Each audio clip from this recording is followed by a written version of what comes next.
ప్రశ్నించే గొంతు ఇలా వార్తలు ఎటుపోయినాయి, ఏం జర్నలిజం చేస్తున్నాయి ఒకసారి గమనిద్దాం. ఇప్పుడు ఈ వార్త రాసిర్రు అంటే అర్థమైందా? మీరు చెప్పురా, మీరు చెప్పాలి. ఇప్పుడు నేను చెప్తా కోపం వస్తుంది మీకు. ఆ సన్నాసి పేపర్ స్టార్ట్ అయింది, రిపోర్ట్లు కొడతాడు. సో దయచేసి లైక్ చేయండి. ఆ సన్నాసి పేపర్ మొదలైందంటే ఆ రిపోర్ట్లు కొడతాడు. కుసోను పట్టుకొని కూర్చుంటారు లుచ్చా నా కొడుకులు. సో దయచేసి లైక్ చేయండి వీడియోని. గోపీనాథ్ మరణం మిస్టరీ అట, మైకులు బంద్ అయినాయి. గోపీనాథ్ వార్త వచ్చింది, ఇంకా జరగాలి. ఆఖరి రోజు హోరాహోరీ అనుకున్నా. రైట్. జూబ్లీస్ నియోజకవర్గం 14 ఓట్ల లెక్కింపు. ప్రోటోకాల్తో ఇబ్బంది పెట్టారు. 1, 2, 3, 4 అయినాయి.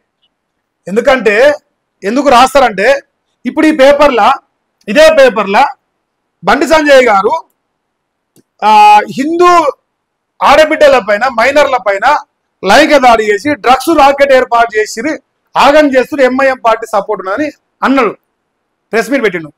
ఈ లుచ్చా మల్లిగాడు ఈద్ ముబారక్ దేతా క్యూనిస్కే దరఫ్ ఒక లుచ్చా ఎందుకు ఈ వార్త రాలేదు మీరు గ్రహించాలి. ఉందా? నేను తిప్తాను, అందుకే స్క్రోలింగ్ చేస్తాను. ఉందా ఉందా ఉందా ఉందా ఉందా ఉందా ఉందా ఉందా ఉండదు.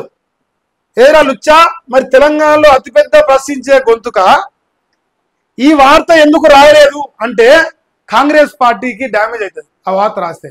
ఇది ఎందుకు రాసిందంటే కాంగ్రెస్ పార్టీకి పాజిటివ్ అవుతుంది.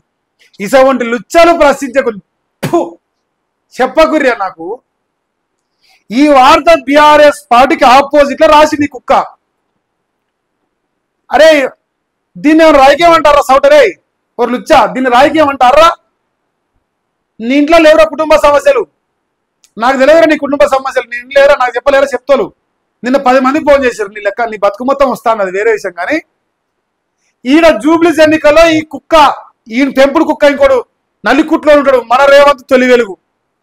ఇటువంటి సన్నాసి నాకులందరూ కాంగ్రెస్ జోక్తారు. సాక్ష్యం ఇంకోది, కాంగ్రెస్ గెలుస్తుంది జూబ్లీస్ లో. పొక్క చాలా పెట్టినాడు, ఓ పొక్క చెప్తాడు రోజు. కాంగ్రెస్ గెలుస్తుంది, ఫేక్ సర్వేలు అయినాయి, పెయిడ్ సర్వేలు అయినాయి. వాళ్ళు వచ్చా ఆగినప్పుడు మరి ఇంతకుముందుకు వాళ్ళు చెప్పిన సర్వేలే బాగుందంటారుగా. కాంగ్రెస్ గెలుస్తుంది 65 సీట్లు అంటే షెబ్బాస్ షెబ్బాస్ షెబ్బాస్ షెబ్బాస్. ఇదే లుచ్చలు దగ్గర గెలిచే దమ్ము లేక ఒక ఆడబిడ్డ పైన కుటుంబ కలహాలు తీసుకొచ్చి రోడ్డు మీదకి వేసి ఒక తల్లితోని ఒక కొడుకు పైన వ్యాఖ్యలు చేపిస్తూ కాంగ్రెస్ పార్టీ గెలుపు కోసం లుచ్చా పనులు చేసే ఈ లుచ్చా నా కొడుకు వీడు ప్రశ్నించే గొంతు.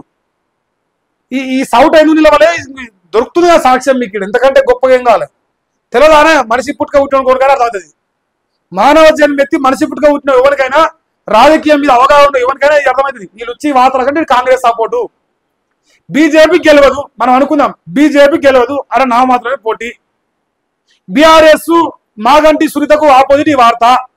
కాంగ్రెస్ ఆపోజిట్ లో బండి సంజయ్ మాట్లాడిన ముస్లిం యువకులు డ్రగ్స్ రాకెట్ నడిపి ఎంఐఎం సహకారంతో చేసే లుచ్చా పనుల గురించి రాయరు, అది కాంగ్రెస్ ఆపోజిట్. అది రాకుండా ఇది వచ్చినట్టు అర్థమైంది. ఎవరు గెలవాలి ఈ కుక్కకు? ఈ కుక్కకు రైతు బంధు ఇయ్యనోడు, రుణమాఫీ ఇయ్యనోడు, పెన్షన్ ఇయ్యనోడు, కరెంట్ ఇయ్యనోడు, పథకాలు ఇయ్యనోడు, ఉద్యోగాలు ఇయ్యనోడు లుచ్చ వాడే గెలవాలని కోరుకుంటాను. ఈ లుచ్చ ఇప్పుడు ప్రశ్నించే గొంతు. ఈ లుచ్చ నా కుక్కల ముఠ ఉంటది. ఈ కుక్కల ముఠ రిపోర్ట్ కొట్టుకుంటే బతా ఉంటారు కొడుకులు నాలాంటి. ఆ కుక్కలు మొత్తం కాంగ్రెస్ గెలుస్తుంది, కాంగ్రెస్ గెలుస్తుంది. ఎవరికి ఎన్ని ఎగ్గు ఎందుకు గెలుస్తున్నారా? ఎవరు లుచ్చ నా కొడుకులారా ఎన్ని ఎగ్గు ఎందుకు గెలుస్తున్నారా చెప్పు. మరి అట్లన్నా కొడుకులు ఆ ప్రభుత్వాన్ని ప్రశ్నించినాం, ఈ ప్రభుత్వాన్ని ప్రశ్నిస్తాం. ఎడమసిత్తుర్రా ఉచ్చలాగుతురా కాంగ్రెస్ వాళ్ళు ఉచ్చలాగుతుర్రా, ఉచ్చలాగి రాసింది కొడుకు. మరి ఎంత ఇచ్చిర్రా నీకు? వేటు 10 రూపాయల ఛాయ పైసలు పిచ్చపోని నుంచి 20,000 కోట్ల ఛాయ పైసలు పిచ్చపోడు ఎట్లా పోవాలనేది ఇట్లా లుచ్చ పనులు చేస్తూనే పోతారు. జర నల్లో టైం అది పట్టుకొస్తా మంచి రిటర్న్ గిఫ్ట్ ఉంది. ఈ లుచ్చ కాంగ్రెస్ కుక్కని డిసైడ్ చేసింది ఇక ఈ వార్తతోని. మరి రారా అదిరా కదా ఒకటి ఉంది, నేను చెప్తా. రే లుచ్చా రాసినావు కదా ఈ వార్త, నీ కూడా చెప్తా రాయిరా. దొంగ ఓట్లు 35,000 ఓట్లు ఉన్నాయి. రాయిరా సౌటా పుట్టలేవురా మనిషి పుట్టుక. ప్రశ్నిస్తా అన్నావు కదరా, మరి ప్రశ్నించే కుక్క మరి అది కూడా రాస్తే బాగుంటుండే. అది రాయాడు, అది రాస్తే మనిషి కావాడు. ఇంకో తెలంగాణకు కేంద్రం మొండి చేయి, పంట నష్టంపై అంచనాకు ఆంధ్రాకు కేంద్ర బృందం. ఈ వార్త ఏంది అర్థమైంది? ఇక్కడ బీజేపీ, ఇక్కడ బీఆర్ఎస్, కాంగ్రెస్ మాత్రం ఉచ్చలవుతాడు. ఇంకా ఆహా బా కమ్మగున్నాలే. 7,200 మంది కాంగ్రెస్ లో రెడ్ల ఉచ్చలాగిన కుక్క ఈ వార్త రాకపోతే ఏం చేస్తాడు మరి? 7,200 మంది ఉచ్చలాగిండు, కమ్మగుంది రెడ్డోళ్ళది.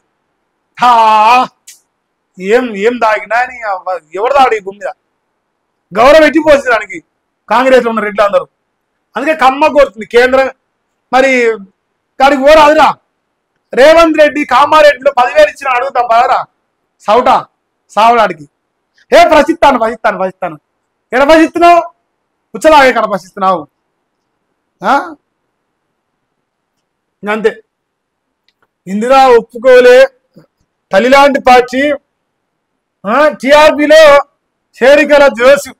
ఆహా భారీగా జాయినింగ్ అవుతున్నట్టు అన్ని పార్టీలకు వెళ్ళి భారీగా జాయినింగ్స్. నిన్న ఒక అన్న నాకు ఫోన్ చేశారు, 10 మంది ఫోన్ చేశారు. నేను నెంబర్ ఇస్తే ఒక ఫోను చాలా ఇంపార్టెంట్ అనిపించింది నాకు. ఇదంతా రేవంత్ రెడ్డి నడిపిస్తున్నని చాలా బలమైన సాక్ష్యాలు చెప్తారు. అరే ప్రభుత్వం పైన వ్యతిరేకత వస్తుంది, బీసీలు అందరు ఏకమవుతురు, బీసీల రాజ్యాధికారం కావాలని కోరుకుంటారు, నువ్వు ఎట్లాగో మున్నూరు పటేలు కాబట్టి మాతో మాయిడు అనివే మాతో నువ్వు ఒకనాడే మమ్మల్ని రెడ్ల గడపాలని ఓయిలో తిరిగిన కుక్కవు కాబట్టి బీసీలు చైతన్యం కావద్దురా, అయితే ఇలమైన బతకాలి, అయితే రెడ్డైన బతకాలి, మా తర్వాత మీరే కూడా మును కాపులు మీరు బతకాలి, కానీ యాదవులు ముదిరాజులు గౌడ్లు పద్మశాలీలు నాయి బ్రాహ్మణులు ఇట్లా ఎవరు బతకొద్దురా, వాళ్ళందరూ చైతన్యం అవుతురు, నువ్వు జరుగురా, నువ్వు పక్కన జరిగి నువ్వు బీసీల వాళ్ళని ఎత్తుకొని వెనక మేము ఉంటామని ఎలమలు రెడ్లు కలిపి నడిపించి, లేదంటే రేవంత్ రెడ్డి తెలంగాణ రేవంత్ రాజ్యాధికార పార్టీ కాబట్టి మరి రేవంత్ రాజ్యాధికార పార్టీ పెట్టి ఈ సన్నాసి నా కొడుకు మళ్ళా రెడ్ల రాజ్యం 2028లో తేవడం కోసం ఈ అంత కథ నడిపిస్తుందని బలమైన ఆధారాలు చెప్తున్నారు. వాళ్ళ వాదనలో బలమైన సాక్ష్యాలు కనిపిస్తున్నాయి నాకు. వీడు 9 సంవత్సరాలకెళ్ళి నాకు బీసీ ఎస్సీ ఎస్టీలు దళితులు అని దళితుల వాదంతో మొదలైన కుక్క ఒక దళితవాది ఒక అంబేద్కర్ సిద్ధాంతం నుండి ఎవరైనా రెడ్లకు సహకరిస్తాడా? 2023 ఎన్నికలకు తెలియదా? తెలిసి తెలిసే అన్ని సోయిలో ఉండే రెడ్లకు సహకరించి రెడ్లను గెలిపించను. ఇవాళ 10 నెలలు కాకముందుకే మళ్ళీ బీసీలు అంటే ఇది రేవంత్ రెడ్డి స్కెచ్ చేసి తన ప్రభుత్వం పైన వస్తున్న వ్యతిరేకతను మల్లిగాడు యాడ్ ఆన్ చేసుకుంటే రేపు భవిష్యత్తులో మల్లిగానికి ఒక కుక్క బొక్క మీద వేస్తే మళ్ళీ అందరూ అమ్ముకోవడానికి ఈ పన్నాగం మండుతురనడానికి చాలా బలమైన ఆధారాలు చెప్తున్నారు. అందుకే చేరికల జోరు అని రాస్తున్నారు. చేరికల జోరు బలఫేతం అంట, బలఫేతం చింతపండు బలఫేతం అవుతుందంట. అవుతుంది అన్నీ అవుతాయి, చిన్న చిన్నగా కావాలి. ఉగ్రదాడులకు ప్లాన్ చేశాడట, ఇది రాసిండు, ఇది రాస్తాడు.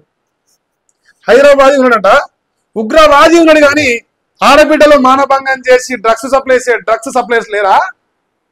అసలు లేరు. ఎందుకంటే ఈద్ ముబారక్ దేతాము క్యూనిస్ కే తరఫ్ సే వాళ్ళ ఉచ్చరాయితీ కదా మరి మనకు. మా అమిత్ సాబు కమ్మగా వచ్చిండే మరి, నేను చూపించిన కదా ఫోటోలు.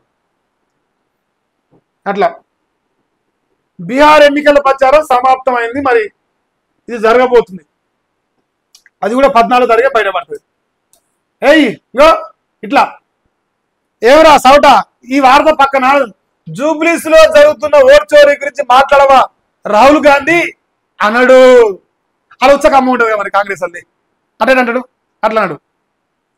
అట్లా అంటే వాడు మంచోడు అవుతాడు కదా. లంచగొండితనము కరోనా మహమ్మారిని మించిపోతుంది. ప్రభుత్వ కార్యాలయాలు అవినీతి కేంద్రాలుగా మారిపోతున్నాయి. అవినీతి గురించి లంచగొండ గురించి నువ్వు మాట్లాడవచ్చు ఆరా వారి పెద్దపల్లి రాజన్న రాష్ట్రానికి నీకైనా సిగ్గుండాలి కదా.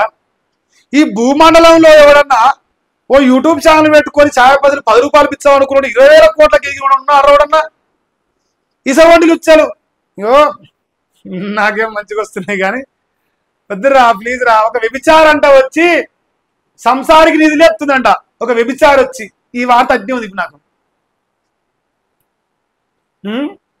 అవినీతికేమో మారిపోయినాయి.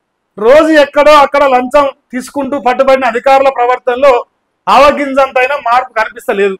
బల్ల కింద చేయి పెట్టనిది ఫైలు కదలట్లేదు. ఆఫీసర్లకు ఎంతో కొంత సొమ్ము ముట్టందే పని కావట్లేదు. తిరిగి తిరిగి బేజారైపోయిన బాధితులు లంచం ఇవ్వడానికే మొగ్గు చూపుతున్నారు. కడుపు మండిన కొంతమంది అవినీతి అధికారులకు సమాచారం ఇచ్చి నేరుగా పట్టిస్తున్నారు. ఉన్నతమైన చదువులు చదువుకొని సర్కారు ఉద్యోగాలు సాధించి ప్రభుత్వం ఇచ్చే జీతభత్యాలు తీసుకొని సిగ్గు లేకుండా సామాన్యులను లంచాల పేరుతో హింసిస్తున్నారు. సిగ్గు తప్పినోడు రాస్తాను, సిగ్గులేని జోలి. లంచాలు తీసుకునే అధికారులను కఠినంగా శిక్షించే చట్టాలు రావాలి. లంచం ఇవ్వడం కూడా నేరం అని ప్రతి ఒక్కరు తెలుసుకోవాలి. ఓటుకు నోటు వంచడం కూడా నేరం అని తెలుసుకోవాలి. లుచ్చా 500 రూపాయల కాగితం మంచి ఎమ్మెల్సీ ఎన్నికల్లో గెలవడం కూడా నేరం అని తెలుసుకోవాలిరా. లుచ్చా నా కొడుకు, అది కూడా తెలుసుకోవాలి. ఇప్పుడు మనందరం తెలంగాణ రాష్ట్రంలో ఇలా జూబ్లీస్ ఎన్నికలు కదా, మరి చివరి పోలింగ్ చూద్దామయ్యా. నిన్న కూడా పెట్టిన 85% మంది అయితే జూబ్లీస్ లో బీఆర్ఎస్కే ఎడ్జ్ ఉందని సమాచారం ఇస్తున్నారు. అది ప్రజల అభిప్రాయం, నాకేం సంబంధం లేదు. మరి లైవ్ చూసే వాళ్ళు 250 లైక్స్ టార్గెట్ అయ్యారు డైలీ మనది. మీరు ఏమైనా చేయగానే లైక్ అయితే చేయాలి. లైక్ చేస్తేనే ముందలు పోతారు, లేకపోతే సన్నాసులు రిపోర్ట్లు కొడతారు. ఇప్పుడు ఆల్మోస్ట్ 3000 మంది చూసారు, మరి మీరు లైక్ చేస్తలేరు. జూబ్లీస్ లో ఎవరికి ఓటు వేసినా కాంగ్రెస్ కు వెయ్యము అంటున్నారు ప్రజలు. అవునా కాదా అంటే 90%, 92% వస్తుంది రేవంత్ అన్న. ఇక నాకేం సంబంధం లేదు. ఇలా ఎవ్వరు కాంగ్రెస్ పార్టీ ఓటే ఉంటారు, ఎవరికి వేసినా సరే, కానీ కాంగ్రెస్కి అయితే ఏమంటారు.